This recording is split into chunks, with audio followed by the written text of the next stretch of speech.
Hey everybody, Peter Zeihan here, coming to you from Vegas, and today we are going to talk about water and drought and all the things that come from that. Specifically here in the American Southwest, we have a water problem.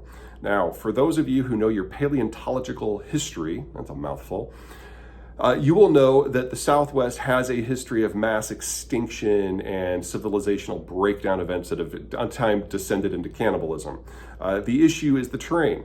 It's an arid area with a lot of elevation, and that means that most of its water comes from orographic precipitation, which is a fancy term that says that when you get moisture moving across a landscape, if it hits an elevation center, a mountain, it will rise.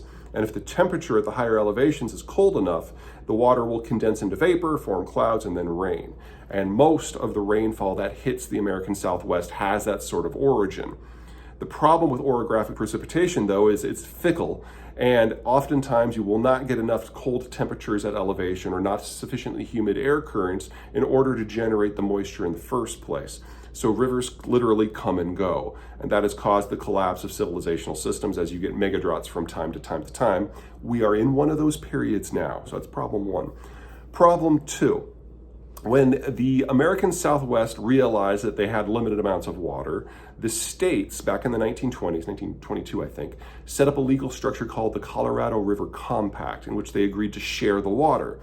The problem was that the year that they used to evaluate how much water they had to share was one of the wettest years on record. So we've known for decades that in time, the volumes that were written out in the treaty just weren't going to be there. In addition, this is all heavily litigated and legalized, all written down in law and at the federal level. It's an issue of senior water rights. So the urban centers that existed at the time of the treaty, 1922, have priority. And anyone who has built infrastructure since then to tap into the waterway network is at a lower priority. So if you were an urban center in 1922, you have senior water rights, and everyone else who is added in is lower and lower and lower and lower until if you were at the very bottom in, say, the 70s, when your system was built, you're at the very, very bottom. The first state mentioned in the compact is the one that had the highest population then and now, and that's California. But Los Angeles has 15 million people. The entire Southwest only had that many people in 1922, so you can see it's part of the problem.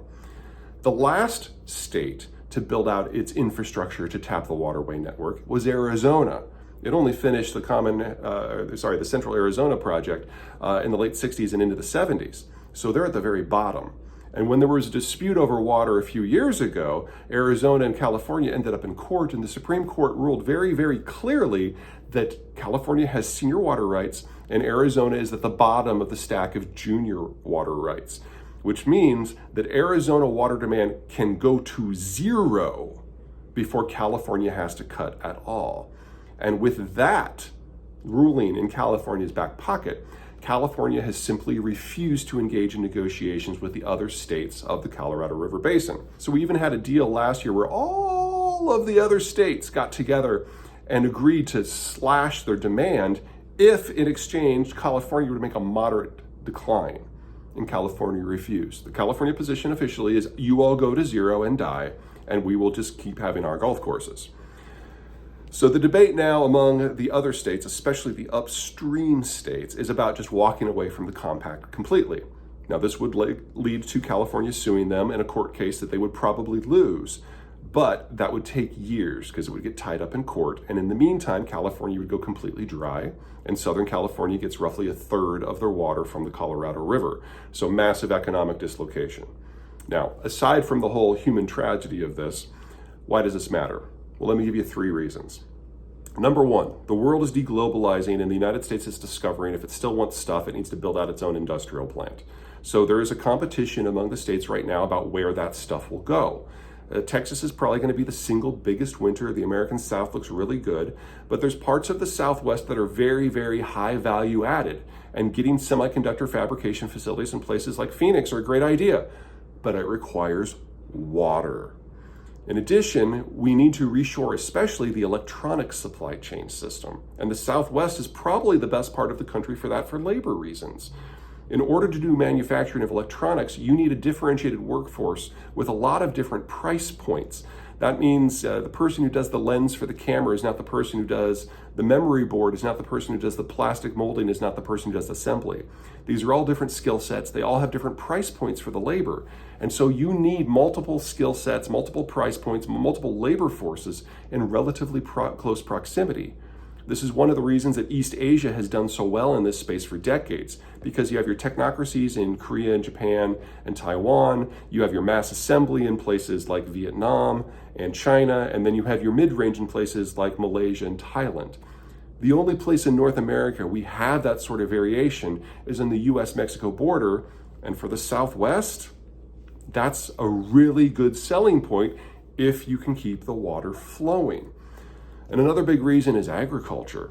Now, one of the big problems, one of the reasons why the Southwest is in this problem is that they are growing a lot of food in the desert. And, if you look at that on its surface, you got to wonder if that was a very good idea in the first place. And the answer is no, it was not a very good idea in the first place. But it is now part of our food security system. And so places like Yuma, Arizona, which are about as far south in the country as you can get all of their water from these water courses that are governed by the compact. And if Colorado just walks away, then in the winter, we're talking about losing a quarter to a third of most of our fresh vegetables because it's got the perfect climate for it if you got the water.